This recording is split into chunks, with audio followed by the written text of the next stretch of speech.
अस्सलामुअलैकुम बच्चों। पेपर शुरू करने से पहले इंट्रोडक्शन की अगर बात हो जाए तो मेरा नाम मोहम्मद आसिफ। एजुकेशन में है कि मेरा बीए है अली गवर्नमेंट यूनिवर्सिटी से पॉलिटिकल साइंस से, और मेरा एलएलबी है दिल्ली यूनिवर्सिटी से। उसके बाद अभी फ़िलहाल एलएलएम चल रहा है अली गवर्नमेंट यूनिवर्सिटी से। आज जो हम डिस्कस करेंगे वो करेंगे बीलिव के कुछ एंट्रेंस के क्वेश्चंस, जिनका आज डीप डिस्कशन चलेगा। तकरीबन 10 क्वेश्चन हमसे बीलिव के पॉलिटी के पूछे जाएंगे, उनका आज हमारा डिस्कशन रहेगा। तो शुरू करते हैं। पहला क्वेश्चन है हमारा, which of the following article of the constitution provide equal opportunity in matter of public employment. कि जो समान अवसर हैं किसी भी चीज के लिए, जैसे सरकार अगर कोई सरकारी नौकरी निकाल रही है, कोई भी पब्लिक एम्प्लॉयड निकाल रही है, तो समान अवसर की बात कौन से आर्टिकल में करी गई है। सबसे पहले हम डिस्कस करें तो आर्टिकल 14 से 18 तक डील करता है हमारा राइट टू इक्वालिटी के साथ। तो कहीं ना कहीं इसी चीज में अगर इक्वालिटी की बात हो रही है इसमें, तो कहीं ना कहीं इसी 4-5 आर्टिकल में ये आंसर छुपा हुआ है। पहला है आर्टिकल 14। अगर आपने फंडामेंटल राइट्स देखे होंगे तो आर्टिकल 14 हमारा डील करता है equality before law and equal protection of laws के साथ। तो ये तो नहीं हो सकता क्योंकि ये तो डिफरेंट आर्टिकल है। नेक्स्ट अगर हम बात करें आर्टिकल 18, तो 18 हमारा डील करता है एबोलिशन ऑफ टाइटल्स के साथ, तो ये भी नहीं हो सकता। अब आया ये, अगर हम गौर करें तो अब 14 से 18 तक इक्वालिटी के साथ डील कर रहा है, तो 20 तो खुद ब खुद एलिमिनेट हो गया, इसमें तो बात हो गई नहीं। तो अब अच्छा आर्टिकल 16, तो आर्टिकल 16 हमारा डील करता है किसके साथ, equal opportunity in public employment के साथ। और आर्टिकल 20 जो है, जो बचा हुआ है हमारा, वो हमारा डील करता है कन्विक्शन के साथ। डबल जेपार्डी हो गया और सेल्फ इनक्रिमिनेशन हो गया, एक्स पोस्ट फैक्टो लॉज हो गया, इन सब के साथ हमारा आर्टिकल 20 डील करता है। तो इसका सही आंसर है आर्टिकल 16। तो ये पहले आंसर, पहले क्वेश्चन का हमारा जवाब है क्या, सी, आर्टिकल 16। तो अगले सवाल की तरफ बढ़े। तो अगला सवाल है हमारा, विच वन, तो दूसरे सवाल की तरफ अगर हम देखें तो which one of the following article state that directive principle of state policy are not justiciable right. तो सबसे पहले अगर हम डीपीएसपी की बात करें तो बेटा डीपीएसपी का मीन्स होता है एक तरीके के इंस्ट्रक्शंस, जो कि किसको दिए जाते हैं, जो कि दिए जाते हैं स्टेट्स को या गवर्नमेंट को, कि आपको जो फर्दर लॉ बनाने हैं वो इन चीजों को देखते हुए बनाने। तो इसमें सवाल हो रहा है कि कौन सा आर्टिकल है जो ये कहता है कि आर्टिकल जो हमारा डीपीएसपी है वो जस्टिसेबल नहीं है। जस्टिसेबल का मतलब कि इनको कौन सा आर्टिकल ये कह रहा है कि आप डीपीएसपी को कोर्ट लेके नहीं जा सकते। भाई फंडामेंटल राइट्स, अभी हमने पहला क्वेश्चन फंडामेंटल राइट से डील कर रहा था हमारा। तो फंडामेंटल राइट्स के बारे में है कि अगर किसी का फंडामेंटल राइट्स वायलेट होता है तो वो कोर्ट जा सकता है, because fundamental rights are enforceable in court. This DP and justiciable in court, DPSP are not justiciable and not enforceable in court. तो ये कौन सा आर्टिकल हमें बताता है, ठीक है। तो आर्टिकल 37 हमें ये बताता है कि DPSP are not in justiciable और भी से enforceable in court. Okay, next अगर क्वेश्चन की हम बात करें बेटा, तो नेक्स्ट क्वेश्चन है हमारा, justice Verma committee on fundamental duties was set up in the year. Justice Verma committee किस ईयर में सेटअप करी गई थी फंडामेंटल ड्यूटीज के लिए। तो फंडामेंटल ड्यूटीज हमारी कुछ ड्यूटीज हैं जो नागरिकों पर डाली गई हैं कि आपको अपने रोजमर्रा की जिंदगी में इन चीजों का ख्याल करना है, ठीक है। तो अगर इसका हम देखें, इसका सही आंसर होगा हमारा 1999। कि जस्टिस वर्मा कमेटी कब आई थी, 1999 में आई थी। और एक और बात, जब फंडामेंटल ड्यूटीज से रिलेटेड, कमेटी से रिलेटेड, कि किस कमेटी से फंडामेंटल ड्यूटीज, किस कमेटी के रिकमेंडेशन पे फंडामेंटल ड्यूटीज अपने कॉन्स्टिट्यूशन में ऐड करी गई, तो बेटा वो थी स्वर्ण Singh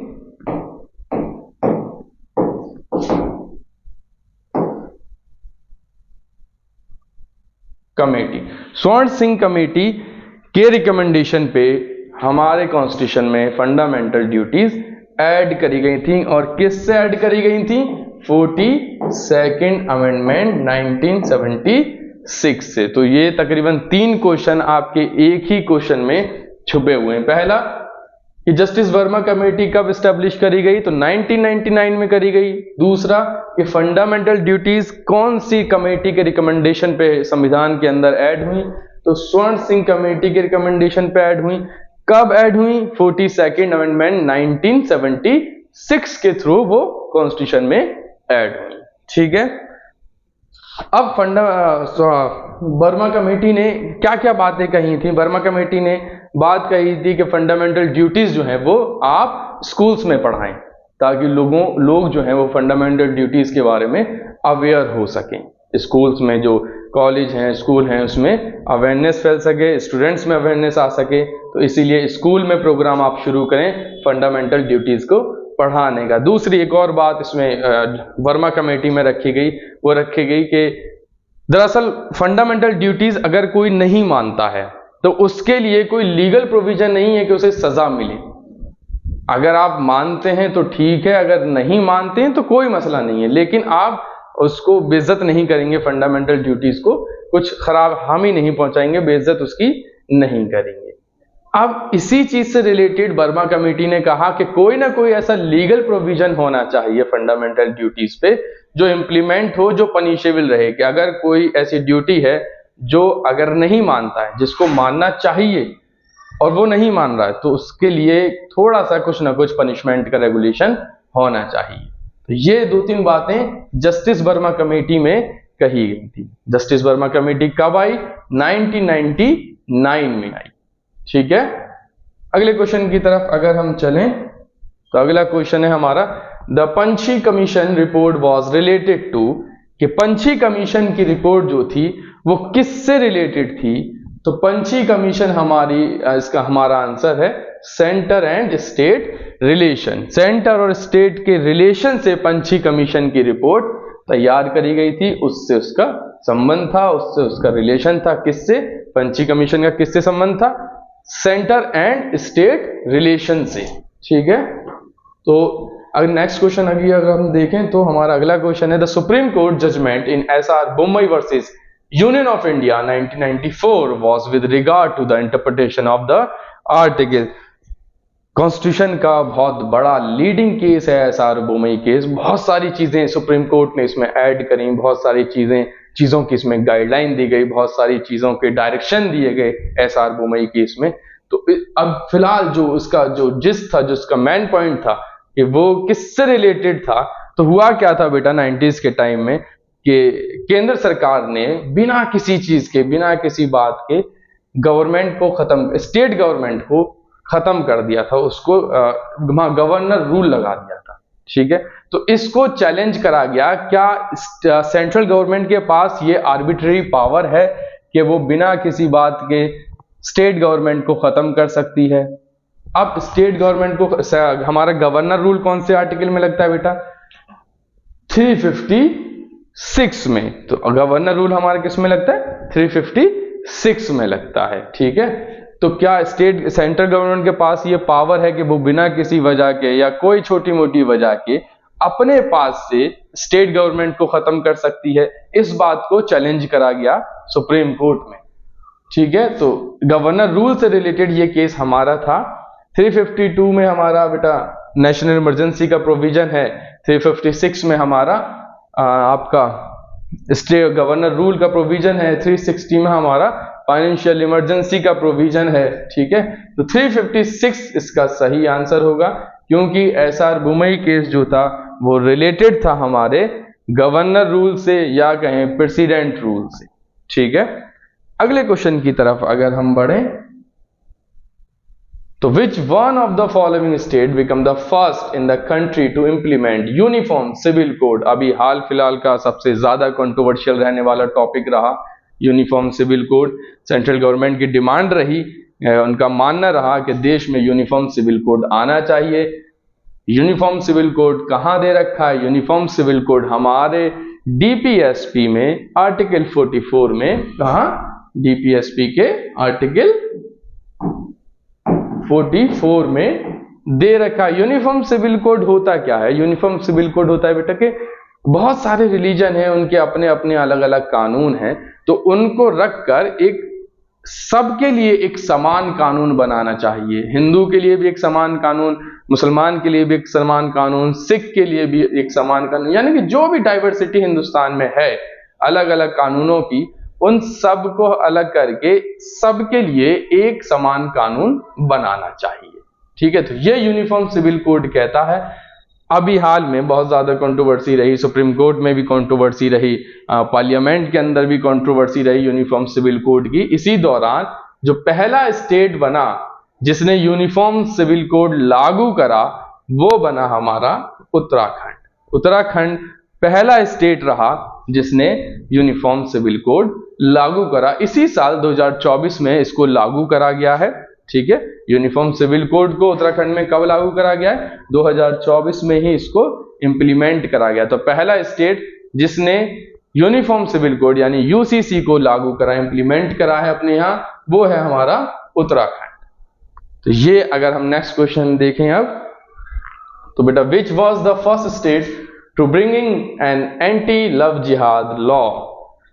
anti love jihad law क्या है कि जब दो रिलीजन के लोग आपस में हैं, आपस में रिलेशनशिप में हैं, तो कन्वर्जन के लिए जो एक दूसरे को रिलेशनशिप में वो आते हैं, एक दूसरे के रिलीजन कन्वर्जन के लिए, उससे रिलेटेड लॉ पहला स्टेट कौन सा है जिसने बनाया है?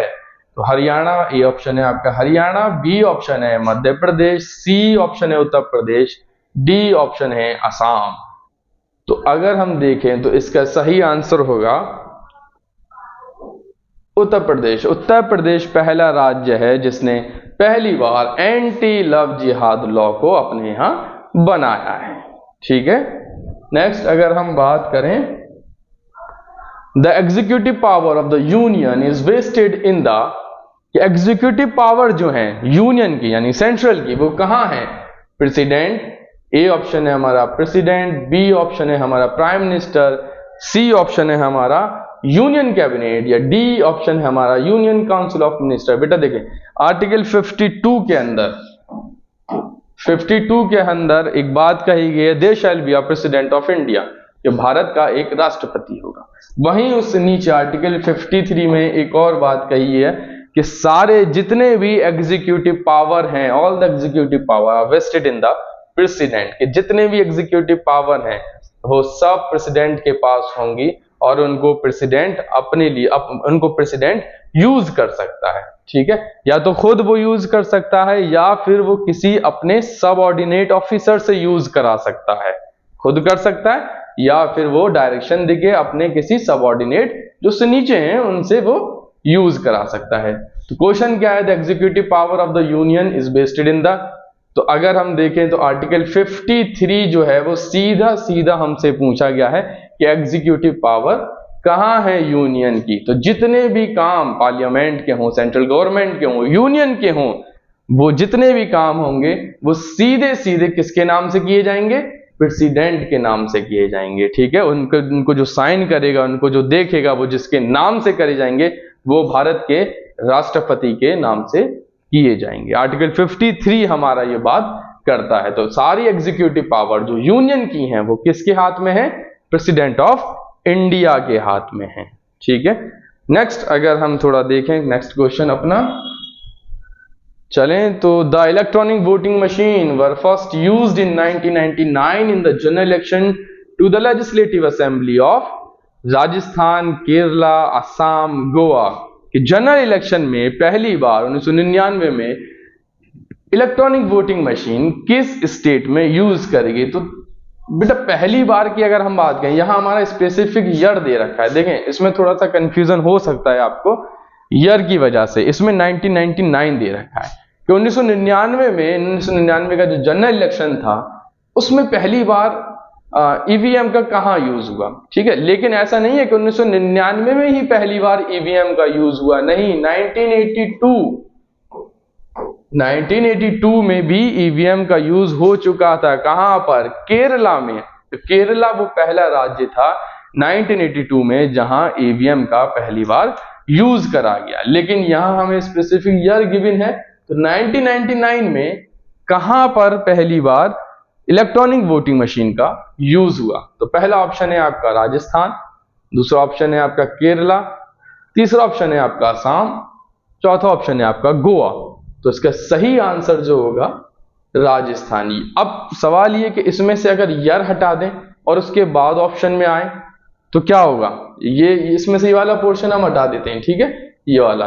तो इसके बाद अगर ऑप्शन देखें कि पहली क्वेश्चन आता है कि अगर पहली बार इलेक्ट्रॉनिक वोटिंग मशीन का हिंदुस्तान के अंदर किस राज्य में इस्तेमाल हुआ, तो हमारा आंसर होगा 1982 केरला। केरला पहले राज्य था जहां पर हमारा ईवीएम का यूज हुआ था, ठीक है। लेकिन हमें स्पेसिफिक ईयर गिवन है और जनरल, अच्छा केरला में जो हुआ था बेटा वो जनरल इलेक्शन नहीं था, वो उनका अपना एक लोकल इलेक्शन था, यानी कि जो पंचायत वगैरह के इलेक्शन जो रहते हैं या उससे ऊपर थोड़ा टाउन एरिया वगैरह के जो इलेक्शन रहते हैं वो वाले इलेक्शन था, ठीक है। एक तरीके का बाई इलेक्शन केरला में हुआ था, जनरल इलेक्शन वो नहीं था। तो 1982 केरला में बाई इलेक्शन में पहली बार ईवीएम का यूज करा गया, लेकिन यहाँ स्पेसिफिक डेट ईयर गिवन है और जनरल इलेक्शन गिवन है। तो 1999 में पहली बार राजस्थान के अंदर ईवीएम का यूज करा गया। तो इसका सही आंसर होगा हमारा ऑप्शन ए, राजस्थान।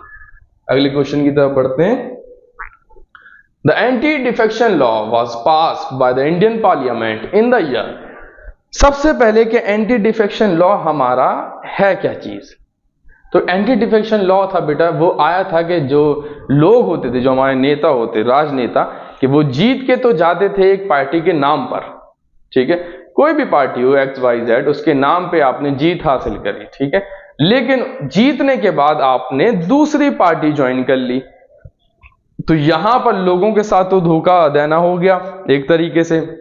भाई लोगों ने आपको चुना आपकी पार्टी की विचारधारा पर, ठीक है, कोई भी विचारधारा हो सकती है, बीजेपी की हो सकती है, कांग्रेस की हो सकती है, ठीक है, समाजवादी पार्टी की हो सकती है, किसी की भी हो सकती है, कोई भी एक विचारधारा। उस विचारधारा के लिए आपको चुना लोगों ने, पीपुल्स ने आपको चुना, इलेक्शन में आपको जिताया, लेकिन आपने क्या करा? आप जैसे ही जीते आपने जाके पार्टी बदल ली, यानी कि आप इलेक्शन लड़े थे कांग्रेस से, ठीक है, कांग्रेस की विचारधारा पर उस कॉन्स्टिट्यूंसी के लोगों ने आपको जिताया, ठीक, लेकिन आपने क्या करा? जीतने के बाद आपने पार्टी बदल के कौन सी ले ली? समाजवादी पार्टी ले ली। तो यहां पर लोगों के साथ तो धोखा हुआ, ठीक है। तो इसको रोकने के लिए एंटी डिफेक्शन लॉ लाया गया कि लोग पार्टी ना बदलें। अगर लोग पार्टी अपनी बदलते हैं, एक पार्टी से जीतने के बाद वो दूसरी पार्टी में जाते हैं, तो उसके हाउस की मेंबरशिप चली जाएगी। तो ये एंटी डिफेक्शन लॉ लाया गया। कब लाया गया? ये लाया गया 1985 में। इससे रिलेटेड एक और बात, कौन से अमेंडमेंट से लाया गया? तो 52nd अमेंडमेंट से ये लाया गया। कब? 1985 में, 1985 में ये लाया गया। 52nd अमेंडमेंट से इंसर्ट हुआ हमारे कॉन्स्टिट्यूशन में। एक और क्वेश्चन यहां से बन सकता है कि एंटी डिफेक्शन लॉ हमारे कॉन्स्टिट्यूशन के कौन से पार्ट में दे रखा है? तो एंटी डिफेक्शन लॉ हमारे कॉन्स्टिट्यूशन के 10th शेड्यूल में दे रखा है। 10th शेड्यूल में, यानी 10वें नंबर का जो शेड्यूल है उसमें हमारा एंटी डिफेक्शन लॉ गिवन है। तो ये 10 क्वेश्चन हमसे बिलीव के एग्जाम में पूछे गए थे और तकरीबन 10 ही क्वेश्चन हमसे पॉलिटी के पूछे जाएंगे। देखने वाली बात यह है कि क्वेश्चन का कोई स्पेसिफिक एरिया नहीं है कि सिर्फ फंडामेंटल राइट से आएंगे या फिर डीपीएसपी से आएंगे। 10 के क्वेश्चन कहीं से भी उठा के डाले हैं। तो इसका मतलब ये बिल्कुल बनता है कि हमें कॉन्स्टिट्यूशन पूरा ही देखना पड़ेगा, ठीक है, लेकिन इतना डिटेल में नहीं देखना पड़ेगा, ऊपर ऊपर से देखना पड़ेगा, लेकिन देखना पूरा पड़ेगा। कहीं आप करें कि फंडामेंटल राइट्स पढ़ के चले जाएं, तो बेटा फंडामेंटल राइट्स के अलावा भी क्वेश्चन है, या आप कोई डीपीएसपी पढ़ के चले जाएं तो डीपीएसपी के अलावा भी क्वेश्चन पूछे गए। एक केस आपका आया एसआर बुमई, यानी केस लॉज भी वो पूछ रहा है, तो पढ़ना हमें पूरा पड़ेगा, ठीक है। तो ये 10 क्वेश्चन हमारे बिलीव के थे जिनको अभी हमने डिस्कस करा, ठीक है। तो ये जो अभी हमने डिस्कशन करा ये हमारे 10 क्वेश्चन रहे बिलीव के। इसमें जैसा मैंने अभी बोला कि इसमें क्वेश्चन कहीं से भी आ रहे हैं, ठीक है। सबसे पहला क्वेश्चन अगर हम देखें तो फंडामेंटल राइट्स के पोर्शन से आया, ठीक है। इसी तरह क्वेश्चन हर जगह से आ रहे हैं, कोई स्पेसिफिक टॉपिक गिवन नहीं है कि वहीं से क्वेश्चन पूछे जाएंगे, या प्रीएम्बल से क्वेश्चन पूछे जाएंगे, या फंडामेंटल राइट से क्वेश्चन पूछे जाएंगे, या डीपीएसपी से क्वेश्चन पूछेंगे। क्वेश्चन आपसे पॉलिटी के अंदर वो कहीं से भी पूछ सकता है, तो पढ़ना आपको सब है। चलें इसके बाद थोड़ा सा अगर हम डिस्कस करें तो अभी फंडामेंटल राइट्स हम डिस्कस कर लेते हैं, जो कि हमारे कॉन्स्टिट्यूशन के कहाँ गिवन है, पार्ट 3 में हमारे गिवन है, ठीक है। सबसे पहला क्वेश्चन तो यहीं से बन जाता है कभी कभी कि फंडामेंटल राइट कॉन्स्टिट्यूशन के अंदर कहां पर दिए गए हैं, तो फंडामेंटल राइट्स कॉन्स्टिट्यूशन के अंदर पार्ट 3 में दिए गए हैं। दूसरा क्वेश्चन अगर हम देखें तो इसके आर्टिकल पे बन जाता है कि फंडामेंटल राइट्स कहां से कहां तक दिए गए हैं। तो देखें फंडामेंटल राइट्स हमारे दिए गए हैं आर्टिकल 12 टू 35, 12 से 35 तक जो पोर्शन है पार्ट 3 है वो हमारा डील करता है किसके साथ, फंडामेंटल राइट्स के साथ। अब फंडामेंटल राइट्स है क्या चीज, ठीक है बेटा। फंडामेंटल राइट्स ह्यूमन बीइंग के, इंसानों के बेसिक राइट्स हैं। किसी स्टेट में अगर लोग रह रहे हैं तो उनके जो बेसिक राइट्स हैं उनको हम फंडामेंटल राइट्स कहते हैं, जैसे right to privacy, right to equality, right against exploitation, right to minorities, ये सब जो हैं वो हमारे फंडामेंटल राइट्स हैं। जरा इमेजिन करें अगर हमारे पास फंडामेंटल राइट्स नहीं होंगे तो फिर कैसा लगेगा। एक सोसाइटी आप अपने दिमाग में बनाएं जिसमें राइट टू इक्वालिटी नहीं है और कुछ रूलर्स भी हैं, क्योंकि सोसाइटी है तो रूलर्स होंगे, और उस सोसाइटी के अंदर राइट टू इक्वालिटी है ही नहीं, तो क्या होगा कि हर पर्सन अपने अपने को पहले लेगा, ठीक है। क्यों? क्योंकि इक्वालिटी का कंसेप्ट है ही नहीं। इक्वालिटी का कंसेप्ट है इसीलिए सबको हिस्सा मिल रहा है हर चीज में। आर्टिकल 14 से 18 तक हमारा डील किसके साथ कर रहा है, इक्वालिटी के साथ कर रहा है। तो फंडामेंटल राइट्स किसी भी सोसाइटी के लिए, उसमें रहने वाले लोगों के लिए बेहद जरूरी राइट्स हैं, और इसके अलावा किसी भी ह्यूमन बीइंग के लिए बेसिक राइट्स हैं। आप कोई भी सोसाइटी इमेजिन नहीं कर सकते फंडामेंटल राइट्स के बिना। अगर इमेजिन करेंगे तो वो सोसाइटी जो है वो एक तरीके का जंगल होगी, सोसाइटी नहीं होगी, क्योंकि उसमें जो इंसान रह रहे हैं उनके पास अपने बेसिक राइट्स नहीं हैं, ठीक है। अर्ली सोसाइटीज को आप इमेजिन करें कि जहां पर लोग खरीदे और बेचे जा रहे हैं, इंसान खरीदे और बेचे जा रहे हैं, ह्यूमन ट्रैफिकिंग हो रही है फॉर द इमोरल पर्पस।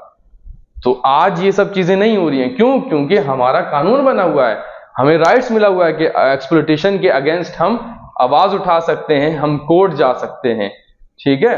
तो पहली सोसाइटी ऐसी थी कि इंसान बेचे जा रहे थे, खरीदे जा रहे थे। आज ऐसी सोसाइटी नहीं है। तो ऐसी सोसाइटी बनाने वाला कौन? Fundamental rights. क्यों? क्योंकि उसने हमें अधिकार दिए। तो किसी भी सोसाइटी के लिए फंडामेंटल राइट्स बेहद जरूरी चीज हैं, ठीक है।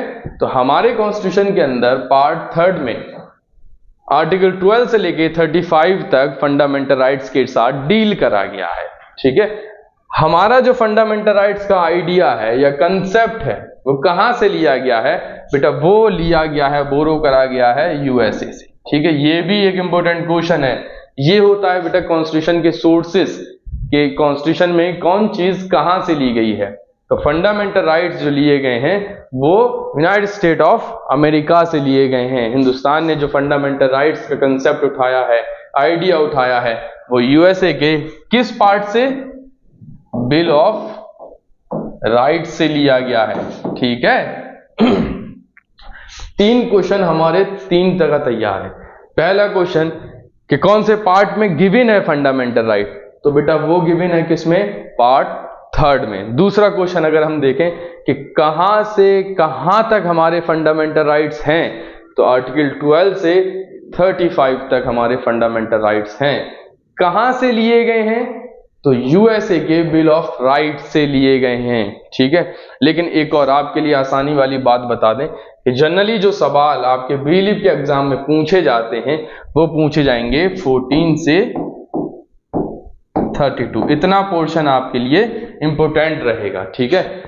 आप आर्टिकल 12 मैं नहीं कहूंगा कि भूल जाएं, लेकिन भूलने का 1% चांसेस है कि आर्टिकल 12 आप भूलें, आर्टिकल 13 आप भूल जाएं, आर्टिकल 33 आप भूलें, आर्टिकल 34 आप भूलें, आर्टिकल 35 आप भूल जाएं। ठीक है, भूलने का मतलब ये नहीं है कि बिल्कुल पूरी तरह भूल जाएं, लेकिन आर्टिकल 14 to 32 आपको याद ही रखने हैं, क्योंकि यहीं से हमारे सवाल आएंगे। अभी जो हमारा पहला क्वेश्चन था जिसमें पब्लिक एम्प्लॉयमेंट की बात करी गई, वो भी 14 से 32 के बीच में था। कौन सा उसका आंसर था, याद करें, आर्टिकल 16 उसका आंसर था।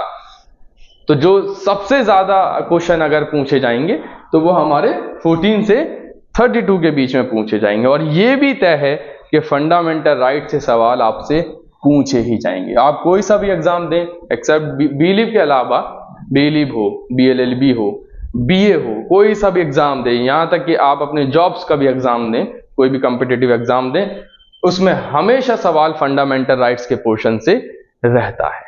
कोई भी एग्जाम आपका फंडामेंटल राइट से जरूर पूछा जाएगा। ठीक है, जैसे अब देखें 3-4 क्वेश्चन तो हमारे इंट्रोडक्शन में ही बन गए। पार्ट थर्ड कहां से लिया गया, पार्ट तो कहां पर दिया गया, पार्ट थर्ड में दिया गया, कहां से कहां तक है, पार्ट 12 to 35 तक है। कहां से लिया गया है, यूएसए के बिल ऑफ राइट से लिया गया है। 3-4 क्वेश्चन तो यहीं बन गए। ठीक है, आर्टिकल्स हम इन डिटेल नहीं पढ़ेंगे, अभी सिर्फ नेचर हम पढ़ते हैं, फंडामेंटल राइट्स के बारे में जानते हैं कि फंडामेंटल राइट्स आखिर चीज क्या है। तो हमें पता चल गया है कि फंडामेंटल राइट्स किसी भी सोसाइटी के लिए बेहद जरूरी उनके राइट्स हैं, लोगों के उनके राइट्स हैं। ठीक है, फंडामेंटल राइट्स के बारे में एक और अच्छी चीज, एक और खास बात कि फंडामेंटल राइट्स आपसे आपके कोई नहीं छीन सकता, सरकार नहीं छीन सकती, कोई भी नहीं छीन सकता। ठीक है, कोई भी, अगर यहां तक कि सरकार, स्टेट भी आपके फंडामेंटल राइट्स का वायलेशन करती है तो आप कोर्ट जा सकते हैं। ठीक है, क्यों? क्योंकि fundamental rights are enforceable in court, लागू करा सकते हैं। आपका वायलेशन हुआ, आप कोर्ट जाएं, हाई कोर्ट जाएं, सुप्रीम कोर्ट जाएं, कहीं भी जा सकते हैं। ठीक है, डिस्ट्रिक्ट कोर्ट नहीं, हाई कोर्ट और सुप्रीम कोर्ट जा सकते हैं, बता सकते हैं कि हमारे फंडामेंटल राइट्स का वायलेशन हुआ है। क्यों? क्योंकि fundamental rights are enforceable in court. ये भी सवाल आता है, अभी पिछले टाइम जाओ, अभी जब पेपर डिस्कशन हो रहा था उसमें देखें, उसमें एक सवाल था कि कौन सा आर्टिकल डीपीएसपी को जस्टिसेबल नहीं बताता है। तो कौन सा आर्टिकल था, 37। डायरेक्ट सवाल आया था कि कौन सा आर्टिकल जस्टिसेबल नहीं बताता है। तो सवाल कभी कभी ये फंडामेंटल राइट्स के पोर्शन से ये बन के आ जाता है कि क्या फंडामेंटल राइट इनफोर्सेबल है, हाँ या ना, और भी 4 ऑप्शन आपके आ सकते हैं। ठीक है, तो हाँ, फंडामेंटल राइट्स हमारे इनफोर्सेबल हैं। इनफोर्सेबल हैं तो इसका मतलब कि जस्टिसेबल हैं। जब आप कोर्ट जा रहे हैं तो बेटा आप इंसाफ के लिए जा रहे हैं, कि आपको उम्मीद है कोई इंसाफ मिलेगा। तो अगर फंडामेंटल राइट्स हमारे इनफोर्सेबल इन कोर्ट हैं तो वो अल्टीमेटली जस्टिसेबल इन कोर्ट भी होंगे। तो ये नेचर है किसका, हमारे फंडामेंटल राइट्स का। ये पावर दी गई है कि कभी भी किसी भी पर्सन के हिंदुस्तान के अंदर कोई भी फंडामेंटल राइट्स वायलेट होता है तो वो कोर्ट जा सकता है। एग्जाम्पल के तौर पे लें कि मान राइट टू इक्वालिटी हमारे पास है, समाज, स्टेट ने समाज के एक हिस्से को कहा कि आप हिस्सा नहीं लेंगे, यानी यूपीएससी का कोई पेपर होना है, उसमें समाज के एक हिस्से के लिए नोटिस निकलता है कि आप लोग यूपीएससी का फॉर्म नहीं भर सकते, और समाज के एक हिस्से के लिए नोटिस निकलता है कि आप लोग भर सकते हैं। तो यहाँ क्या हुआ, यहाँ भेदभाव हुआ। इक्वालिटी जो हमारा फंडामेंटल राइट्स ने हमें दिया है, जो अधिकार हमें समानता का दिया है, उसका हनन हुआ, उसका वायलेशन हुआ। तो जिस हिस्से का, जिस पार्ट का, जिस सोसाइटी के पार्ट का वायलेशन हुआ है, जिसको यूपीएससी का फॉर्म नहीं भरने दिया जा रहा, वो कोर्ट जा सकता है। ठीक है, और जज साहब को ये बता सकता है कि जज साहब ऐसे ऐसे हमारे एक नोटिस निकला है जिसमें यूपीएससी ने ये भेदभाव करा है, तो इसको खत्म करें। तो यहाँ हमारे फंडामेंटल राइट्स यानी कि राइट टू इक्वालिटी का वायलेशन हो रहा है। तो ऐसे हालात में जज साहब जो हैं वो यूपीएससी को नोटिस देंगे कि भाई आप कॉन्स्टिट्यूशन का, फंडामेंटल राइट्स का वायलेशन कर रहे हैं। क्यों? क्योंकि आप समाज के 2 हिस्सों के अंदर भेदभाव कर रहे हैं, ये आप नहीं कर सकते। हिंदुस्तान के अंदर हर नागरिक को बराबरी का अधिकार दिया गया है। किसने दिया? फंडामेंटल राइट्स ने दिया। कहां से कहां तक दिया? आर्टिकल 14 to 18 ने दिया। 14 से 18 तक राइट टू इक्वालिटी की ही बात करता है, राइट टू इक्वालिटी के साथ ही डील करता है। ठीक है, तो इसी तरह एक और बात फंडामेंटल, यहां तक फंडामेंटल राइट्स का नेचर रहा, ठीक है। एक और बात, एक और सवाल फंडामेंटल राइट्स से उठता है कि दुनिया में पहली बार फंडामेंटल राइट्स की बात कब करी गई, कहां करी गई, कैसे करी गई? तो बेटा पहली बार जिस डॉक्यूमेंट में बेसिक ह्यूमन राइट्स की बात करी गई वो था हमारा मेग्ना कार्टा।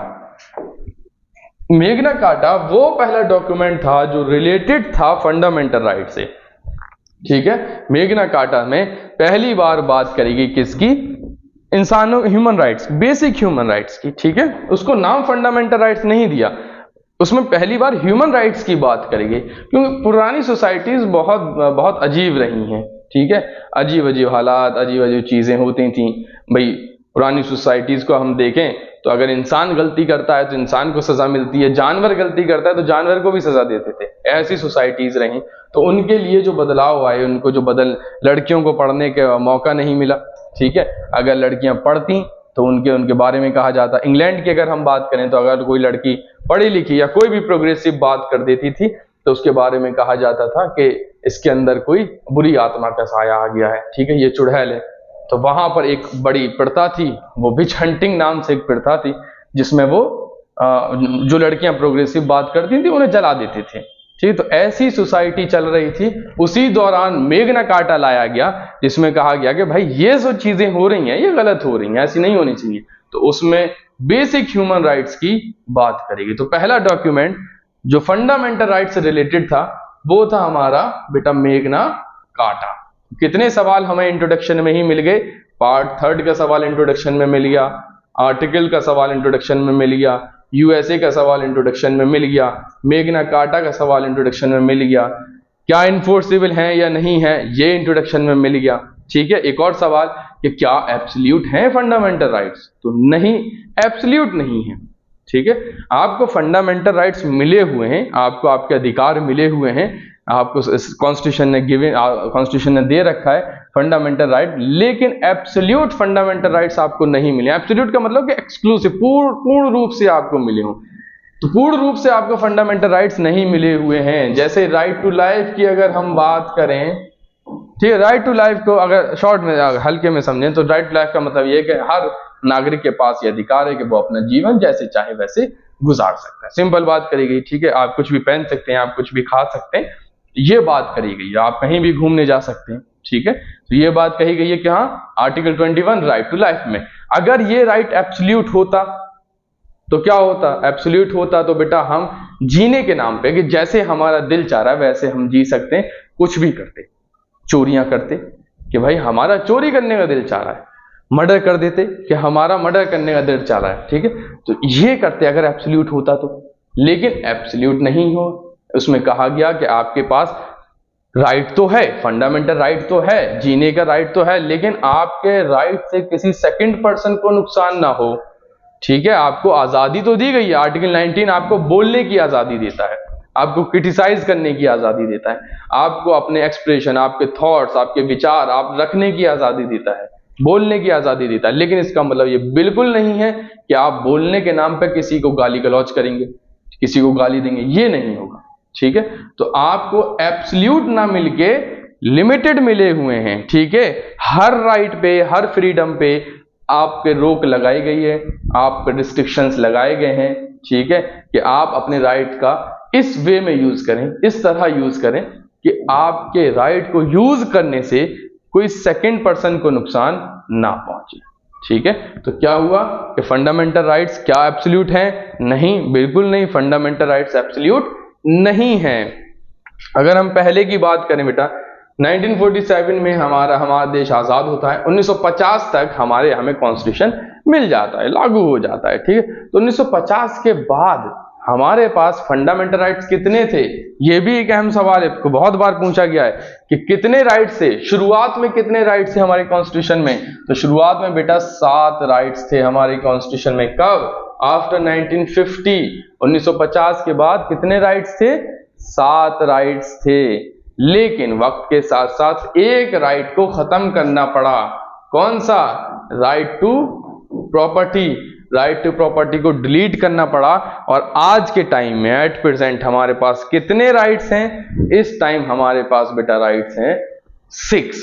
तो आज के टाइम में हमारे पास 6 फंडामेंटल राइट्स मौजूद हैं। ठीक है, ये भी क्वेश्चन बनता है कि अब इसमें आपको देखना पड़ेगा कि पुराने फंडामेंटल राइट्स पूछ रहा है या आज के फंडामेंटल। कभी कभी हम जल्दी जल्दी क्वेश्चन पढ़ते हैं तो हमें पता नहीं चलता है कि पुराने पूछे हैं या नए पूछे हैं। ठीक है, और गलती हो जाती है। कभी पुराने पूछे होते हैं तो हमें लगता है कि अरे ओवर कॉन्फिडेंस में जल्दी से पढ़ा कि अभी के फंडामेंटल राइट्स पूछ रहे हैं, हम 6 टिक कर जाते हैं। ठीक है, और कभी जल्दीबाजी में पढ़ के कभी 7 टिक कर जाते हैं। तो आपको ध्यान से क्वेश्चन को पढ़ना है कि पुराने फंडामेंटल राइट्स पूछ रहा है आफ्टर 1950 या आज के फंडामेंटल राइट्स पूछ रहा है। ठीक है, तो जो 1950 के बाद हमारे पास 7 फंडामेंटल राइट्स थे, लेकिन आज 6 फंडामेंटल राइट्स हैं। 1978 में राइट टू प्रॉपर्टी को डिलीट कर दिया गया, किससे? 44th अमेंडमेंट से। ठीक है, सवाल पे सवाल हैं फंडामेंटल राइट्स में, आप हर लाइन पे सवाल आपसे वो पूछ सकता है कहीं से भी। इसीलिए फंडामेंटल राइट्स हमेशा सबसे ज्यादा सवाल पूछे जाने वाला कॉन्स्टिट्यूशन का पोर्शन रहता है। हमेशा कुछ ना कुछ 1, 2, 3, 4 कितने भी क्वेश्चन आप फंडामेंटल राइट से वो आपको दे सकता है। आर्टिकल से दे सकता है, अमेंडमेंट से दे सकता है, कहीं से भी दे सकता है। ठीक है, तो 44th अमेंडमेंट 1978 से एक फंडामेंटल राइट्स हमारा जो कि राइट टू प्रॉपर्टी था उसको डिलीट कर दिया गया। ठीक है, तो आज की डेट में 2024 में आफ्टर 1978 के बाद हमारे पास 6 फंडामेंटल राइट्स हैं, 7 नहीं है। ठीक है, तो ये जो चीजें रही ये हमारे फंडामेंटल राइट्स का इंट्रोडक्शन रहा। तो आपने ये देखा कि इंट्रोडक्शन में ही आपसे 10 सवाल बन गए। ठीक है, और सवाल भी इंपॉर्टेंट जो अक्सर पूछे जाने वाले सवाल हैं। ठीक है, तो इसी तरह हम लोग आगे पढ़ेंगे। बाकी आपको नोट करने की जरूरत नहीं है। पीपीटी आपको मिल जाएगी टेलीग्राम चैनल पर, लिंक इसका डिस्क्रिप्शन में है। और अब आपसे विदा लेने का टाइम आ चुका है, तब तक के लिए ख्याल रखें। अगली मुलाकात के लिए अल्लाह हाफिज।